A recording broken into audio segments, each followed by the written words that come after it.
Hello guys, welcome back to micro classes. वर्तमान समय में हम बीएड का आपका जो प्रैक्टिकल होता है, जो आपका वाइवा होता है, उसमें बहुत सारे इंपॉर्टेंट क्वेश्चन होते हैं जो एग्जामिनर घुमा फिरा कर वही क्वेश्चन पूछता है। वही क्वेश्चन आजकल हम अपने वीडियोस में कर रहे हैं। यह इस सीरीज का पार्ट 2 है। इस वीडियो में हम इंपॉर्टेंट क्वेश्चन, मोस्ट इंपॉर्टेंट ऐसे क्वेश्चन जो एग्जामिनर बार बार घुमा घुमा कर वही पूछता है आपके वाइवा में, बीएड प्रैक्टिकल वाइवा जो भी कुछ आपका होता है उसमें वे क्वेश्चन हम देखने वाले हैं।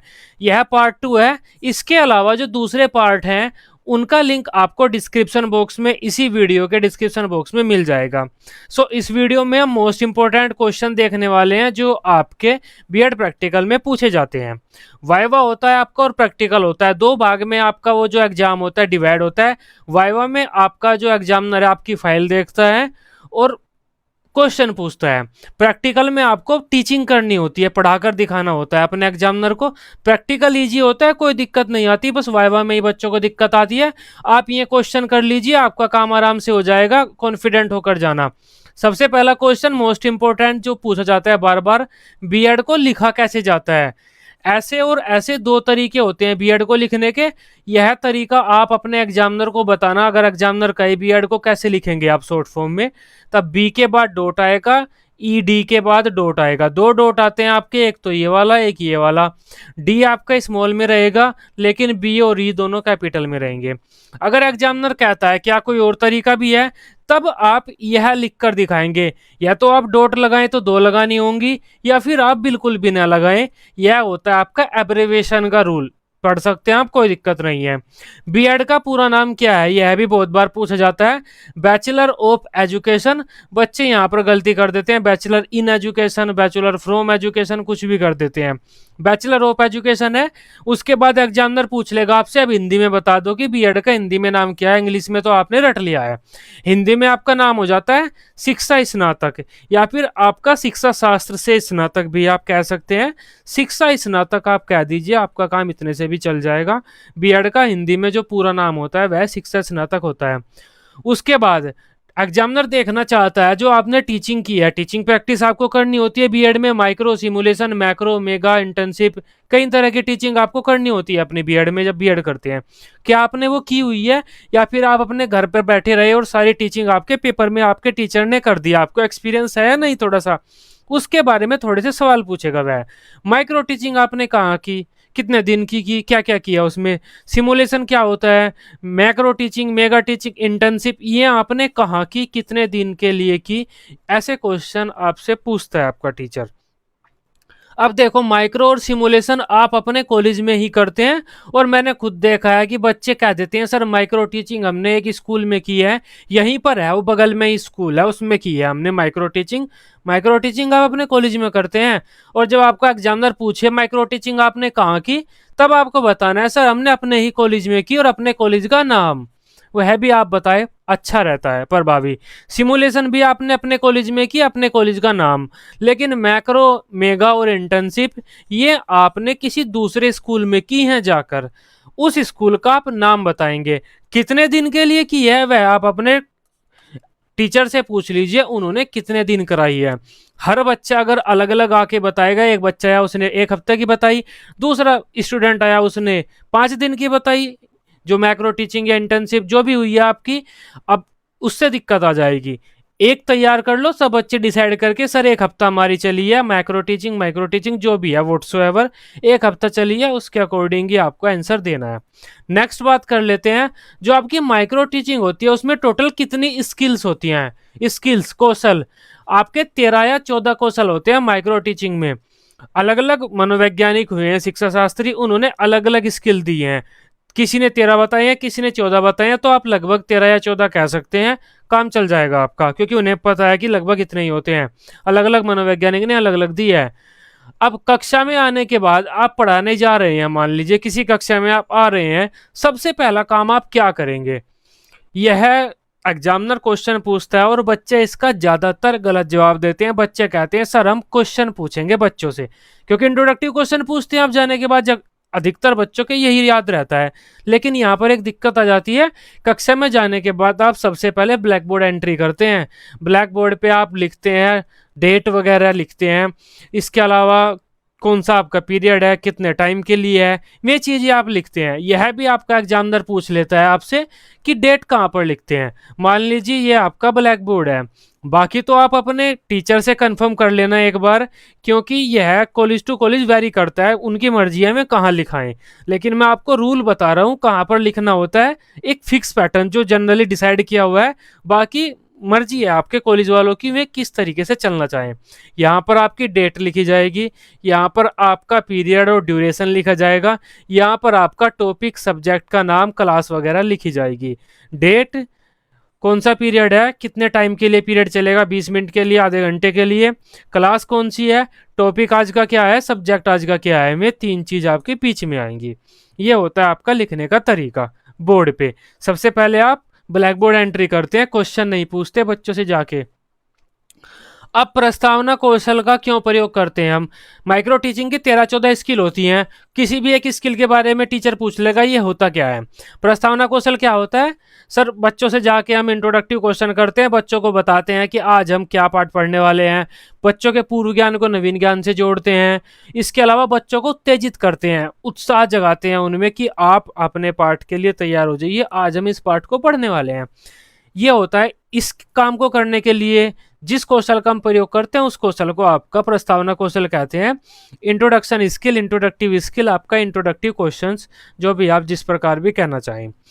अब प्रस्तावना कौशल क्यों करते हैं? छात्रों को प्रेरित करने के लिए, पूर्व ज्ञान को नवीन ज्ञान से जोड़ने के लिए। इस तरह से टीचर आपका यहाँ पर यह भी पूछ सकता है, टॉपिक दे दिया महात्मा गांधी, महात्मा गांधी पर आप इंट्रोडक्टिव क्वेश्चन बनाकर दिखा दीजिए। इंट्रोडक्टिव क्वेश्चन कैसे बनने हैं मैंने आपको बनाए हुए हैं, बताए हुए हैं, प्लेलिस्ट बनी हुई है हर सब्जेक्ट की, हर सब्जेक्ट के अलग अलग मैंने बताए हुए हैं।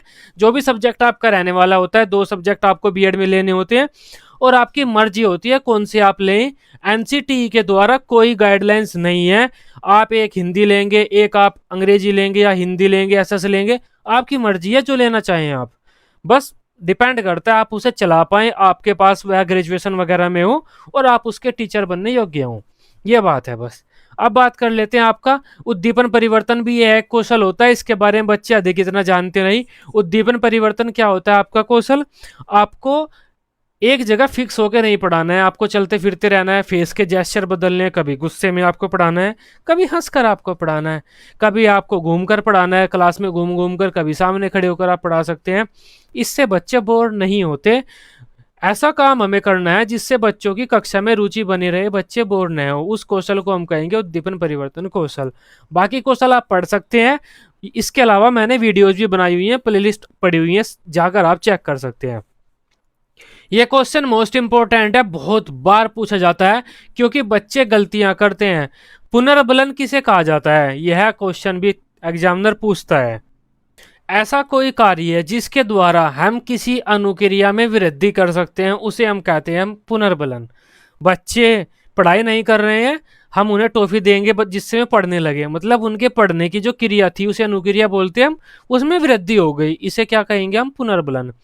अब पुनर्बलन कितने प्रकार का होता है? पुनर्बलन आपका 2 प्रकार का होता है, सकारात्मक, नकारात्मक, पॉजिटिव, नेगेटिव। अब यह पुनर्बलन का प्रत्यय आपका किसने दिया है? यह बीएफ स्किनर ने दिया है। बीएफ स्किनर एक व्यवहारवादी थे। अब सकारात्मक पुनर्बलन के आप कोई उदाहरण दीजिए। सकारात्मक पुनर्बलन किसे कहते हैं? मुस्कुरा देना, सहमति दिखाना, बच्चे ने कोई जवाब दिया, आपने कह दिया हाँ ठीक बात है, आपने सही जवाब दिया, सकारात्मक पुनर्बलन है वह। किसी को कह देना शाबाश, सकारात्मक पुनर्बलन है। टॉफी दे देना, कुछ इनाम दे देना किसी बच्चे को, यह सब सकारात्मक पुनर्बलन है। सकारात्मक पुनर्बलन का प्रयोग हम बच्चे के किसी कार्य को बढ़ावा देने के लिए करते हैं। आपने एक काम किया, ठीक बात है, इस काम को अब और आगे इसी तरीके से करते रहिए, वो सकारात्मक पुनर्बलन होगा। अब नकारात्मक पुनर्बलन में बच्चे फंस जाते हैं क्योंकि बच्चों को अक्सर बताया जाता है, स्टूडेंट्स को, आपको डांटना पीटना नहीं है, और जब एग्जामिनर पूछता है कि नकारात्मक पुनर्बलन के उदाहरण दे दीजिए, डांटने के अलावा उनके दिमाग में कुछ आता ही नहीं। नकारात्मक पुनर्बलन के आपके ये उदाहरण होते हैं, आंखें दिखा देना, बच्चा कुछ गलती कर रहा है, आपने उसे आंखें दिखा दिया ऐसे, हाँ ठीक है, नकारात्मक पुनर्बलन हो गया, हमने बच्चे को पिटाई भी नहीं की।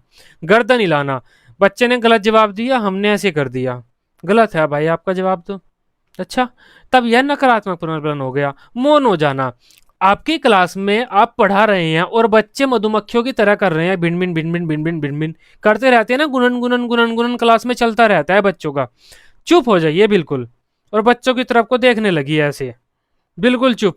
सारे बच्चे चुप हो जाएंगे तुरंत। वो क्या हुआ? नकारात्मक पुनर्बलन हुआ।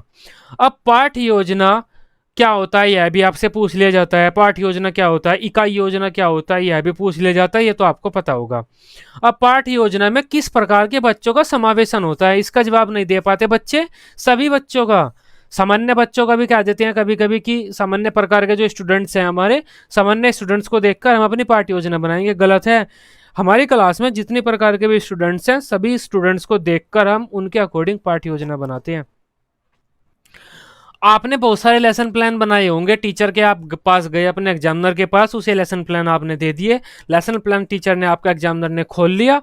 अब उस लेसन प्लान में से वह कुछ भी पूछ सकता है कि इस पाठ योजना में आपने किस टीचिंग एड का प्रयोग किया, किस स्थान पर किया, उस टीचिंग एड का प्रयोग कैसे किया। इस तरह से भी आपसे पाठ योजना संबंधित आपका टीचर प्रश्न पूछ सकता है।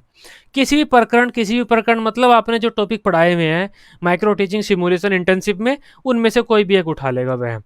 अब श्याम पट पर आप कितने एंगल में खड़े होते हैं, ये तो आपका मोस्ट इंपोर्टेंट क्वेश्चन है। ये तो बहुत ही ज्यादा बार पूछा जाता है।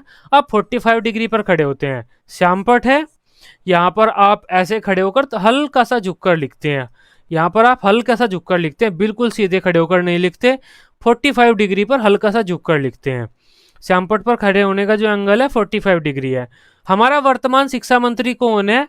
आप इसे नेट पर सर्च कर लीजिएगा। मैंने यहाँ पर इस वजह से नहीं लिखा क्योंकि मैं लिखूं और कल कोई बदल जाए, वो इस वजह से मैंने नहीं लिखा और बच्चे आप पुराना याद करते रहे। आप नेट पर सर्च करके लेटेस्ट देख लीजिए वर्तमान समय में कौन हमारा एजुकेशन मिनिस्टर है, शिक्षा मंत्री। एमडीएम क्या होता है? मिड डे मील होता है। ये बच्चों को खाना खिलाया जाता है। आपके स्टूडेंट जो होते हैं प्राइमरी क्लास के, उन्हें स्कूल में खाना दिया जाता है, उसे हम बोलते हैं मिड डे मील, एमडीएम। अब उसका नाम बदल दिया गया है क्योंकि बीजेपी नाम बदलने में बहुत तेज है, तो उसने एमडीएम का नाम भी बदल दिया है।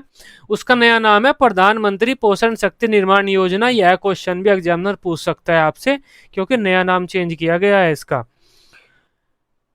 जहां आपने प्रशिक्षण प्राप्त किया है उस विद्यालय के प्रधानाचार्य का क्या नाम है? आपने अपनी माइक्रो इंटर्नशिप जो भी की है, बाहर जाके आपने इंटर्नशिप की है, मैक्रो की है, मेगा टीचिंग की है, जो कुछ भी किया है, जिस स्कूल में आपने किया है उसका क्या नाम है और उसके प्रिंसिपल का क्या नाम है, ये आपसे पूछा जाता है। और इसके अलावा उनका व्यवहार आपके प्रति कैसा था। इससे एग्जामिनर ये जानने का प्रयास करता है कि क्या आपने सच में टीचिंग की हुई है। बच्चे के विकास के दो क्षेत्र होते हैं जो एक स्कूल से संबंधित होते हैं। कौन कौन से? आपका शैक्षणिक, सह शैक्षणिक। शैक्षणिक को बोलते हैं आपका स्कॉलेस्टिक, सह शैक्षणिक को बोलते हैं को स्कॉलेस्टिक। इंग्लिश में बता रहा हूं। शैक्षणिक में तो आपका किताबी ज्ञान आ जाएगा, जो भी बच्चे को हम किताब पढ़ा रहे हैं वो आपका शैक्षणिक क्षेत्र है। अब किताब पढ़ाने के अलावा जो भी हम स्कूल में बच्चे के साथ कर रहे हैं, गेम खिला रहे हैं, प्रेयर करा रहे हैं, एक्सरसाइज उसकी करा रहे हैं, उसे चार्ट दे रहे हैं, प्रोजेक्ट बनवा रहे हैं, उससे चित्र बनवा रहे हैं, पोस्टर बनवा रहे हैं, 3D मॉडल बनवा रहे हैं, हम जो कुछ भी करा रहे हैं वह सब तो होगा हमारा सह शैक्षणिक क्षेत्र। लेकिन सिर्फ किताबी ज्ञान, किताब पढ़ाना और किताब में जो चीज़ लिखी हुई है बच्चों को वो पढ़ा रहे हैं हम, उसे हम कहेंगे शैक्षणिक क्षेत्र है वह बच्चे का। NPE 2020 national policy on education या फिर नेशनल एजुकेशन पॉलिसी आप इसे कह देते हैं। लेटेस्ट जो हमारी सबसे लास्ट लेटेस्ट जो हमारी एजुकेशन पॉलिसी आई है वो किस साल आई है? 2020 में आई है। क्या वो लागू हो गई है? जी लागू हो गई है, लेकिन पूर्ण रूप से प्रभावी नहीं हुई है। 2030 तक का लक्ष्य रखा गया है कि 2030 तक यह शिक्षा नीति सभी विद्यालय में लागू कर दी जानी चाहिए प्रभावी, क्योंकि सरकार द्वारा लागू कर दी गई है लेकिन चेंज होने में टाइम लगता है, क्योंकि हमें अपने विद्यालयों का ढांचा, इंफ्रास्ट्रक्चर चेंज करना होगा, उसमें थोड़ा टाइम लगता है। इस वजह से 2020 में तो लागू हो गई थी लेकिन प्रभावी होने में थोड़ा टाइम लगेगा। 2030 तक उम्मीद करते हैं हो जाएगी। अब जो यह हमारी शिक्षा नीति है 2020 की, इसमें हमारी शिक्षा का क्या ढांचा है? 5+3+3+4 है। कैसे है यह? नर्सरी, एलकेजी, यूकेजी, कक्षा 1 व 2 ये तो आपके 5 में आ गए। अब कक्षा 3, 4, 5 ये आपके इसमें आ गए। कक्षा 6, 7, 8 ये आपके इसमें आ गए। कक्षा 9, 10, 11, 12 ये इसमें आ गए। इससे पहले जो हमारा ढांचा था वह एक्चुअल में 10+2 का था, क्योंकि हम क्लास 10 तक की बात करते थे जब भी करते थे और क्लास 12 की बात करते थे। 10+2 था पहले, लेकिन अब यह लागू कर दिया गया है। नई शिक्षा नीति में। अब टीएलएम किसे बोलते हैं? टीचिंग लर्निंग मटेरियल को बोलते हैं। ये आपका ब्लैक बोर्ड है। अब पूछता है आपका एग्जामिनर, मोस्ट इंपोर्टेंट क्वेश्चन मान लेना इसे भी, हमारा जो टीएलएम है, कोई पोस्टर वगैरह आप बनाकर लाए हैं, उसे आप कहाँ पर टांगेंगे अपनी क्लास में आने के बाद? ये ब्लैक बोर्ड है, इस ब्लैक बोर्ड के इस साइड यानी कि लेफ्ट साइड यहाँ पर टांगते हैं हम दाईं ओर टीचिंग लर्निंग मटेरियल को। क्यों टांगते हैं? क्योंकि यहाँ पर खड़े होके आप पढ़ा रहे होते हैं, इस तरफ को आपका फेस होता है, इस तरह से आप हाथ से लिख रहे होते हैं। अगर टीचिंग एड यहाँ टंग जाएगा तो आपकी कमर के पीछे आ जाएगा, जो कि गलत बात है, सामने होना चाहिए टीचिंग एड। अब बच्चों को टीएलएम कब दिखाना चाहिए? बच्चों को टीएलएम तब दिखाना चाहिए जब उसकी ज़रूरत हो। ऐसा नहीं है आप क्लास में आए और टीचिंग एड आपने टांग दिया, ज़रूरत उसकी आपको आधे घंटे बाद है। नहीं, बच्चे टीचिंग एड को ही देखते रहेंगे। क्लास में आए आप, टीचिंग एड को आप अपने रखें, जब उसे दिखाना हो तभी उस पे से पर्दा हटाएं या उसे अनरोल करें, अगर आपका चार्ट है तो तभी बच्चों को दिखाएं जब जरूरत हो। एमडीएम कब शुरू किया गया था? इसकी डेट वगैरह देख लेना, आपका 15 अगस्त शायद 1995 को शुरू किया गया था। एक बार आप इसे कंफर्म कर लेना। एमडीएम मिड डे मील जो कार्यक्रम था आपका, कब शुरू किया गया था? एमडीएम में किस क्लास को खाना प्रदान किया जाता है? कक्षा 8 और कक्षा 1 के बीच की सारी कक्षाओं को, मतलब सबको, कक्षा 1 से लेकर कक्षा 8 तक की आपकी जितनी भी कक्षाएं हैं उन सबको आपका खाना प्रदान किया जाता है एमडीएम में। आपने किस विद्यालय का निरीक्षण किया? आप एक सर्वे करते हैं मिड डे मील का बीएड में, अगर आपने किया हो, आपके स्कूल वालों ने कराया हो तो तब, अगर आपने किया हुआ है, आपका एग्जामिनर आपसे यह सवाल पूछेगा, आपने जो एमडीएम का ऑब्जर्वेशन निरीक्षण किया है, समीक्षा किया है, किस स्कूल में जाकर किया है, उस स्कूल का क्या नाम था, प्रिंसिपल कौन था, कैसा आपका एक्सपीरियंस रहा है, वह सब आपका एग्जामिनर पूछेगा। वर्तमान विद्यालय संरचना के बारे में भी एग्जामिनर पूछ लेता है। एक दो बच्चे ने बताया है मुझे, सर हमारे से पूछ लिया था कि जूनियर कौन कौन सी कक्षाएं होती हैं। अधिकांश जूनियर कक्षाएं ही पूछा जाता है, क्योंकि जूनियर आपकी छोटी लगती है नाम से, तो जूनियर सीनियर, जूनियर मतलब छोटी कक्षाएं, लेकिन जूनियर का मतलब पूरी छोटी नहीं होती। अब वर्तमान नई शिक्षा नीति की बात नहीं कर रहा हूं मैं, नई शिक्षा नीति से पहले जो 1986 शिक्षा नीति लागू है, 1992 में उसका संशोधन किया गया था, उसके अकॉर्डिंग मैं आपको बता रहा हूं क्या क्या विद्यालयों का स्ट्रक्चर, इंफ्रास्ट्रक्चर, ढांचा रखा हुआ है हमारी कक्षाओं का। सबसे पहला आपका पूर्व प्राथमिक कक्षाएं आती हैं, जिसमें आपकी 3 कक्षाएं होती हैं, नर्सरी, एलकेजी, यूकेजी। दूसरे नंबर पर आपका आता है प्राथमिक कक्षाएं, कक्षा 1 से 5 तक। इसे हम प्राइमरी क्लासेज बोलते हैं, उसे प्री प्राइमरी क्लासेज बोलते हैं, बाद में मैं इंग्लिश में भी बता दूंगा। उसके बाद आपका आता है उच्च प्राथमिक कक्षाएं, तीसरे नंबर पर उच्च प्राथमिक कक्षाएं, कक्षा 6 से 8 तक बोलते हैं इन्हें हम, और इन्हें ही जूनियर कक्षाएं कह देते हैं। कौन सी कक्षाओं को कहते हैं जूनियर कक्षाएं? उच्च प्राथमिक कक्षाओं को, कक्षा 6, 7, 8 को। उसके बाद हमारा आ जाता है निम्न माध्यमिक कक्षाएं, कक्षा 9 और 10 को हम निम्न माध्यमिक कक्षाएं बोलते हैं। उसके बाद आ जाता है हमारा उच्च माध्यमिक कक्षाएं, इसे हम बोलते हैं कक्षा 11 व 12।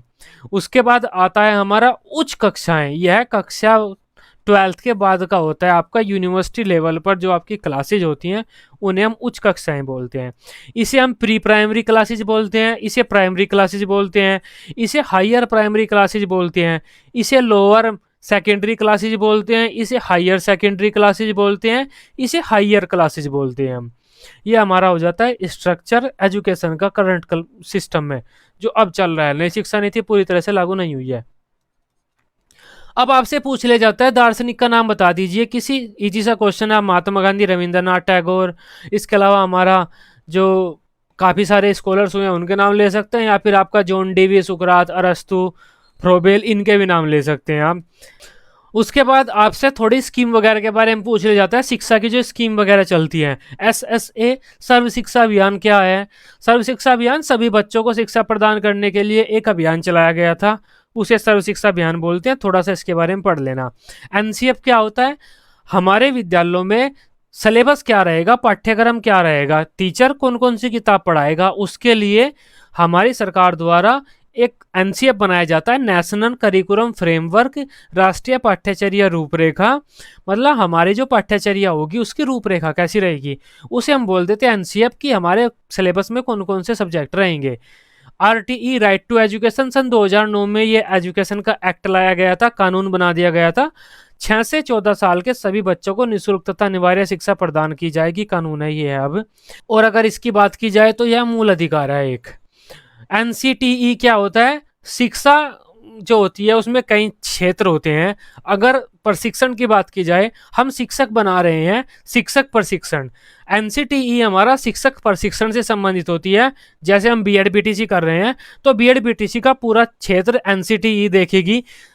विद्यालयों को मान्यता देना, स्कीम बताना उन्हें कैसे होती है, सिलेबस बताना क्या क्या होना चाहिए, फिक्स नहीं बताती, एक आइडिया देती है कि आप ये सब्जेक्ट रख लीजिए, अपने अकॉर्डिंग ऊपर नीचे थोड़ा कर लीजिए। एनसीटीई आपकी मतलब रखती है सिर्फ ट्रेनिंग वाले स्कूल से, जो आपके ट्रेनिंग वाले स्कूल कॉलेज होते हैं जो आपके टीचर पैदा करते हैं। लेकिन एनसीईआरटी आपके पूरे एजुकेशन से संबंधित रखती है, पूरे एजुकेशन में आपके रिसर्चेज करती है। नए नए रिसर्च करने होंगे क्योंकि रिसर्च करके अच्छा बनाने की कोशिश करती है हमारे एजुकेशन सिस्टम को, यह पूरा कवर करती है प्री प्राइमरी से सब कुछ। एमएचआरडी इसका नाम बदल दिया गया है, अब इसका नाम कर दिया गया है आपका मिनिस्ट्री ऑफ एजुकेशन, शिक्षा मंत्रालय। इनकी फुल फॉर्म क्या है, NCTE national council for teacher education, NCERT national council for educational research and training, MHRD ministry of human resource and development. बाकी मैं नेक्स्ट वीडियो में लेकर आऊंगा आपके लिए फुल फॉर्म। अब मनोविज्ञान का इतिहास भी आपसे पूछ लेता है आपका टीचर, क्योंकि मनोविज्ञान आपके लिए पढ़ना बहुत जरूरी है। बच्चों का मनोविज्ञान आपको जानना चाहिए कि बच्चे कैसे कैसे सीखते हैं। इतिहास इसका आत्मा के रूप में था, आपका मनोविज्ञान का इतिहास आत्मा के रूप में अध्ययन किया है हमने, मन के रूप में किया है, मस्तिष्क के रूप में किया है, चेतना के रूप में किया है, अब व्यवहार के रूप में कर रहे हैं। थोड़ा सा इसे देख लेना।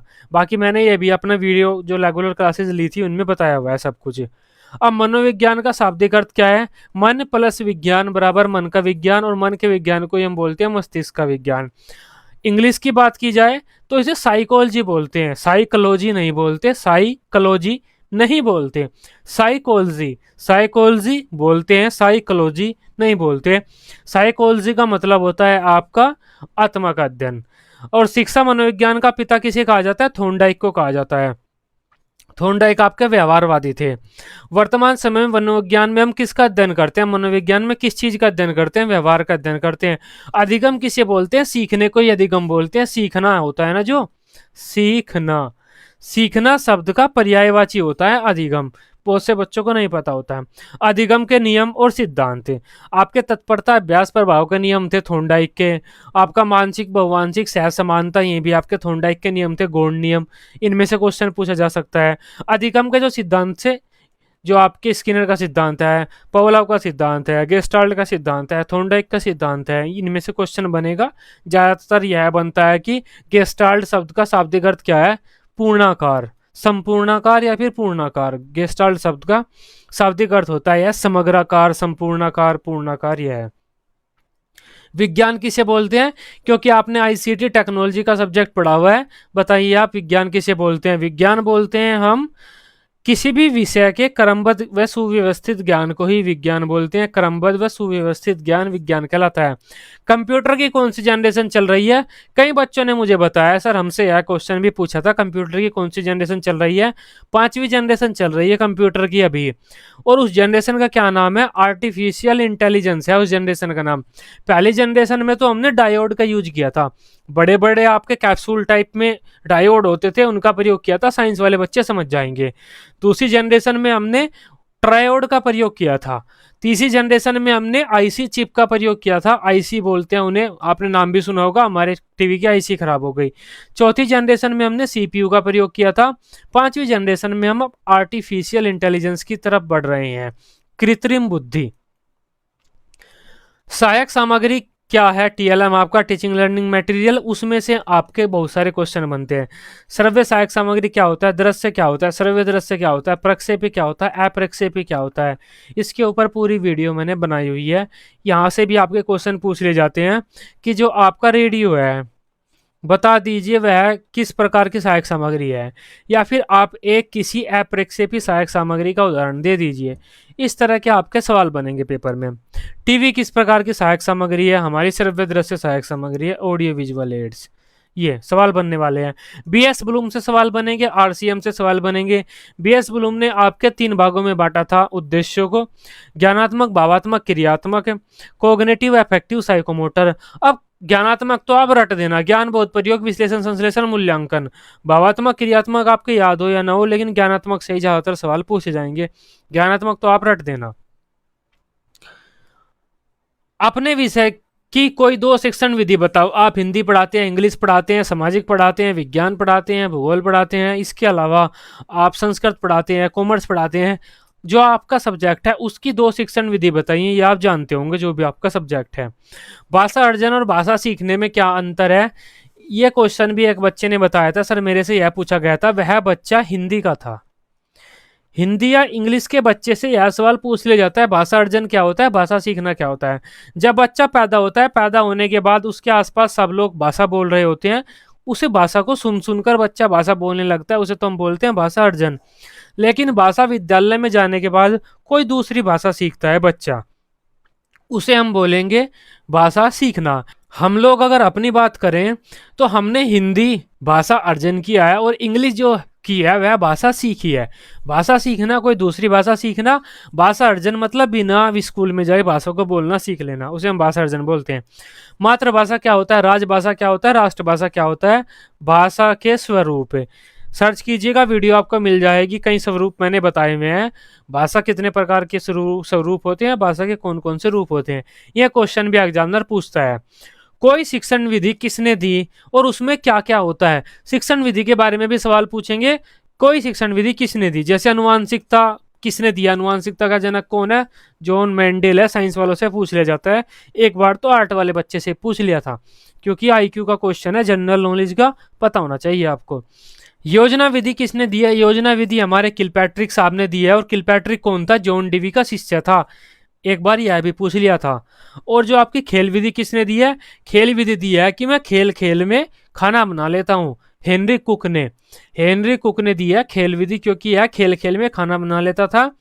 और खेल विधि को आगे किसने बढ़ाया? फ्रोबेल ने आगे बढ़ाया और मारिया मोंटेसरी ने आगे बढ़ाया खेल विधि को।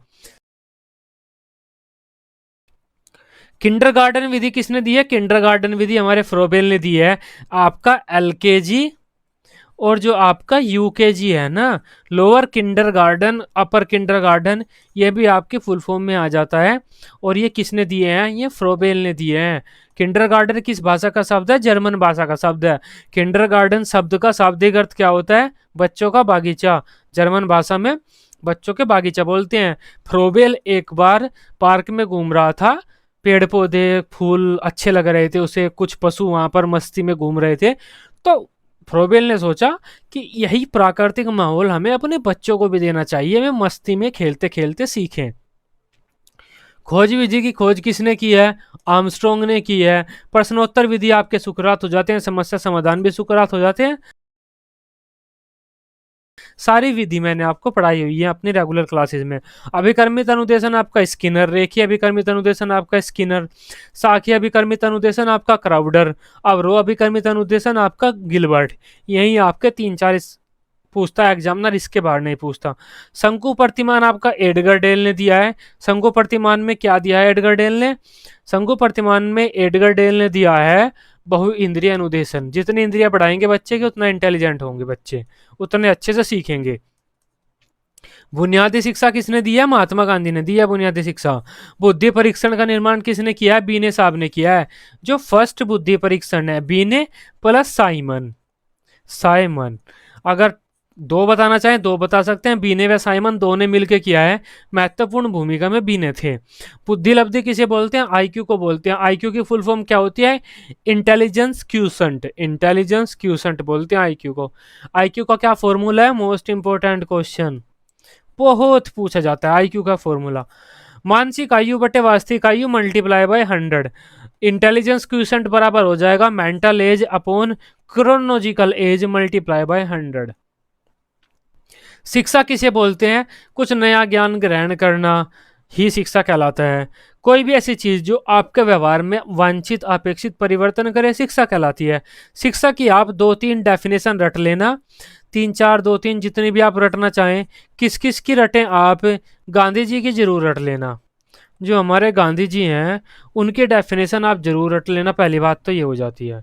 दूसरा, आपके एक दो और हैं हमारे विवेकानंद साहब हैं, उनकी रट लेना। इसके अलावा 2-3 डेफिनेशन और रट लेना, इंपॉर्टेंट सी। आपका एग्जामिनर यही पूछता है, महात्मा गांधी, विवेकानंद, दो तो ये पूछेगा। इसके अलावा आपकी एक संकुचित व्यापक की पूछ लेगा। शिक्षक केंद्रित शिक्षा क्या होती है, बाल केंद्रित शिक्षा क्या होती है, प्रगतिशील शिक्षा क्या होती है, विशिष्ट शिक्षा क्या होती है, समावेशी शिक्षा क्या होती है, यह भी आपका एग्जामिनर पूछ लेता है। शिक्षक केंद्रित शिक्षा वह शिक्षा जो पूरी टीचर के कंट्रोल में हो, बच्चे के कंट्रोल में न हो, टीचर की मर्जी है जो वो पढ़ाएगा नहीं पढ़ाएगा। बाल केंद्रित शिक्षा जिसकी व्यवस्था बच्चों को देखकर की गई हो। अच्छा, हमारे बच्चे कम होशियार हैं तो हम ईजी सी शिक्षा की व्यवस्था करेंगे। हमारे बच्चे तो भाई बहुत इंटेलिजेंट है, अच्छा तो हम क्या करते हैं, अच्छी तगड़ी शिक्षा की व्यवस्था करेंगे। बच्चों को देखकर जो शिक्षा की व्यवस्था करेंगे उसे बाल केंद्रित शिक्षा कहेंगे। प्रगतिशील शिक्षा मतलब जो प्राचीन टाइम से शिक्षा चली आ रही है उस शिक्षा व्यवस्था में कुछ भी चेंज करना, कुछ भी नवीनता लाना आपकी प्रगतिशील शिक्षा होगी। विशिष्ट शिक्षा जो बच्चे आपके विकलांग वगैरह होते हैं और ज़्यादा विकलांग होते हैं, सामान्य टीचर उन्हें नहीं पढ़ा पाता, उनके लिए स्पेशल स्कूल खोले गए हैं, उस शिक्षा को बोलते हैं विशिष्ट शिक्षा। समावेशी शिक्षा सामान्य बच्चे और जो आपके विकलांग बच्चे हैं वे एक ही कक्षा में पढ़ेंगे, उसे समावेशी शिक्षा कहेंगे, लेकिन एक लिमिट तक, क्योंकि विकलांग बच्चे को हम एक लिमिट तक ही ज्ञान दे सकते हैं सामान्य कक्षा में।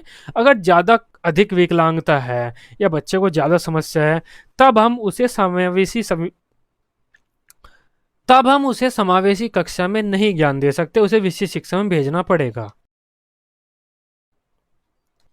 किसी एक शिक्षक केंद्रित विधि का नाम बताइए। व्याख्यान विधि, पाठ्य पुस्तक विधि। बाल केंद्रित विधि का नाम बताइए। योजना विधि, वाद विवाद विधि। कुल कितनी पुस्तकों की आपने समीक्षा की? जो आपकी फाइल वगैरह हैं, अगर आपने किसी पुस्तक की समीक्षा की हुई है तब आपसे यह सवाल पूछा जाएगा कितनी पुस्तकों की समीक्षा की आपने। किसी भी पुस्तक के बारे में बता दीजिए, आपको कौन सी अच्छी लगी, क्यों अच्छी लगी, क्या अच्छा लगा उसमें से, उसके राइटर का क्या नाम है। इस तरीके से थोड़ी सी डिटेल पूछ ली जाएगी। ये एक और मोस्ट इंपॉर्टेंट क्वेश्चन आ जाता है, आपको पता होना चाहिए। आप बच्चों को पढ़ा रहे हैं, हमारे हर एक अधिकार होते हैं, बिना अधिकार के हम कुछ नहीं कर सकते। आप टीचर बनने वाले हैं, बच्चों को पढ़ा रहे हैं, किस अधिकार से आप पढ़ा रहे हैं, संविधान में क्या अधिकार दिया हुआ है पढ़ाने के बारे में। पहली बात तो यह है कि शिक्षा को जो संविधान में समवर्ती सूची में रखा गया है, समवर्ती सूची मतलब राज्य का भी अधिकार है, केंद्र का भी अधिकार। राज्य भी मेहनत करेगा उसे पढ़ाने में, केंद्र भी मेहनत करेगा। इसके अलावा मोस्ट इंपोर्टेंट लाइन यह है, अनुच्छेद 21A के तहत हमारे देश के सभी 6 से 14 साल के बच्चों को निःशुल्क व अनिवार्य प्राथमिक शिक्षा प्राप्त करने का मूल अधिकार प्राप्त है। इतना बता दीजिए, आपका काम चल जाएगा।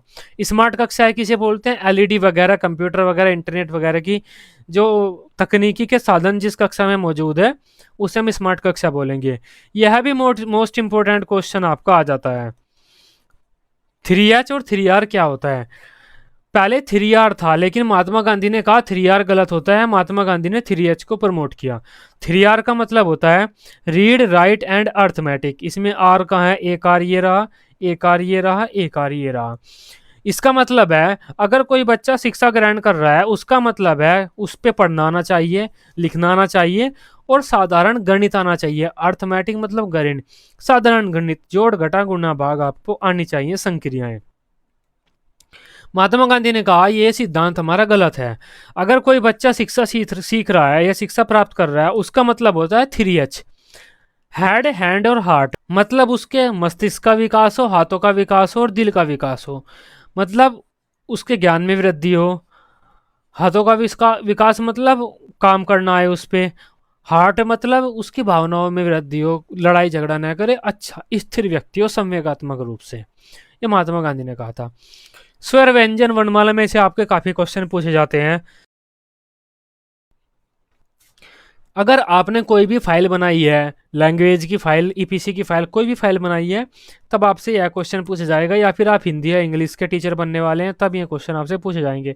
सीसी क्या होता है? Continuous and comprehensive evaluation. पहले सी का मतलब क्या होता है, दूसरे सी का मतलब क्या होता है, ई का मतलब क्या होता है। असेसमेंट क्या होता है, इवैल्यूएशन क्या होता है, पूरी वीडियो बनाई हुई है मैंने, जाकर चेक कर लीजिए, कोई भी प्लेलिस्ट आपको वहीं मिल जाएगी। विषय है शिक्षक, फाइल का नाम, कोड। आपके पास कौन कौन से विषय हैं, कौन कौन से शिक्षक आपको पढ़ाते हैं, कौन कौन सी फाइल आपके पास है, उनके नाम व कोड आपका एग्जामिनर आपसे पूछ सकता है। आपके विद्यालय का नाम पूछ सकता है हिंदी प्लस इंग्लिश में, उसकी स्पेलिंग भी पूछ सकता है, उस विद्यालय का कोड क्या है यह भी पूछ सकता है। शैक्षिक उद्देश्यों में से प्रश्न आएंगे, शैक्षिक उद्देश्य आपके क्या होते हैं उसमें से भी आपके प्रश्न आएंगे। यह भी कह सकता है किसी एक शैक्षिक उद्देश्य के बारे में बता दीजिए। सर, बच्चों का सर्वांगीण विकास करना, बच्चों का ज्ञानात्मक विकास करना, बच्चों को भाषा सिखाना, ये शैक्षिक उद्देश्य है। अंतर से संबंधित प्रश्न भी पूछ सकता है। शिक्षा व शिक्षण में क्या अंतर है, विद्यालय व विद्यालयीकरण में क्या अंतर है, समावेशी शिक्षा व सामान्य शिक्षा में क्या अंतर है। इसके अलावा कई आपके अंतर हो जाते हैं, मापन व मूल्यांकन में क्या अंतर है, ये आपसे पूछ सकता है आपका टीचर। उसके बाद आपसे मौलिकता आधारित प्रश्न पूछ सकता है, जो आप रट नहीं सकते, तुरंत तुरंत आपको जवाब देना होता है। आपकी क्रिएटिविटी चेक करता है वह मौलिकता, मतलब कुछ नवीनता। आप खड़े हैं, आपसे कह देगा त्रिभुज का उदाहरण दे दीजिए, तब आप क्या करेंगे, त्रिभुज का उदाहरण कैसे देंगे। आप हाथ से ऐसे कुछ करके दिखा सकते हैं, ये त्रिभुज है, जिस तरीके से कोई भी, तुरंत आपको उदाहरण देना है। आप जिस कमरे में खड़े हैं, जिस कमरे में खड़े होकर आप त्रिभुज, या एग्जामिनर आपका वाइवा ले रहा है, उस कमरे में देखिए त्रिभुज का कोई चार्ट हो, फोटो हो, कुछ लगा हो, सर वो त्रिभुज है, क्योंकि बच्चों को आपको बताना पड़ सकता है।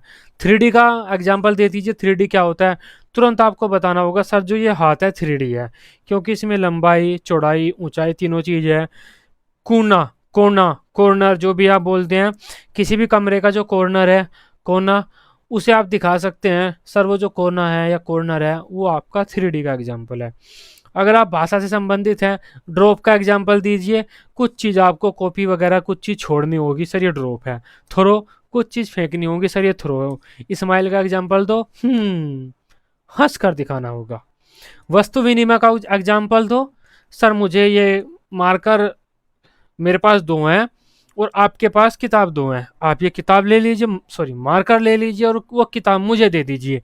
ये वस्तु विनिमय है, एक चीज आप लो, एक चीज मैं लेऊंगा, अदला बदली कर लो, आपका फायदा मेरा फायदा। किसी बच्चे को कक्षा में कम दिखाई देता है, तब आप क्या करेंगे, यह क्वेश्चन पूछता है। किसी बच्चे को कक्षा में कम दिखाई देता है, तब आप क्या करेंगे, ऐसी शिक्षण विधियों का प्रयोग करेंगे जो जिसे एक बच्चा छू कर देख सकता हो। थोड़ा स्लो बोलेंगे जिससे वो बच्चा आपके होठ पकड़ सके, होठ को समझ सके, उसे सबसे आगे बैठाएंगे। कम सुनाई देता है तो हियरिंग एड का प्रयोग करेंगे, दृश्य सहायक सामग्री का अच्छा प्रयोग करेंगे, श्रव्य सहायक सामग्री का प्रयोग करेंगे, ऑडियो विजुअल एड का जितना भी हो सकता है। कोई बच्चा पढ़ाई में ध्यान नहीं लगा रहा, आप क्या करेंगे, उससे बातचीत करेंगे, उसकी समस्या को समझने की कोशिश करेंगे, वह समय कहाँ दे रहा है अपना, या उसकी क्या समस्या है, क्या चीज़ उसे प्रॉब्लम कर रही है, ये सब देखने की कोशिश करेंगे हम। एक बच्चा विद्यालय में नहीं आ रहा, आप क्या करेंगे, हम उसके घर चले जाएंगे पता करने के लिए क्यों नहीं आता। एक बच्चे के अभिभावक विद्यालय में नहीं आते, आप क्या करेंगे, घर जाकर अभिभावकों से मुलाकात करेंगे। इस तरह की बातें आपसे पूछी जाती हैं। कहाँ कहाँ से क्वेश्चन पूछे जाते हैं, एक तो आपके लेसन प्लान से पूछे जाएंगे, जो लेसन प्लान आपने बनाए हुए हैं। एक आपकी फाइल से पूछेगा एग्जामिनर प्रश्न, जो फाइल आपने बनाई है। एक आपके करंट टीचिंग टॉपिक, जो भी आप टॉपिक लेकर आए हैं, दो टॉपिक आपको रखने होते हैं, दो सब्जेक्ट होते हैं, पहला व दूसरा। एक टॉपिक में तो आप चार्ट बना सकते हैं, दूसरे में आपको कोई 3D मॉडल वगैरह बनाना होता है। दोनों में चार्ट अच्छा नहीं माना जाता, बाकी बना सकते हैं आप, लेकिन इंप्रेशन के लिए आप एक में चार्ट बनाइए, एक में आप 3D मॉडल बनाइए।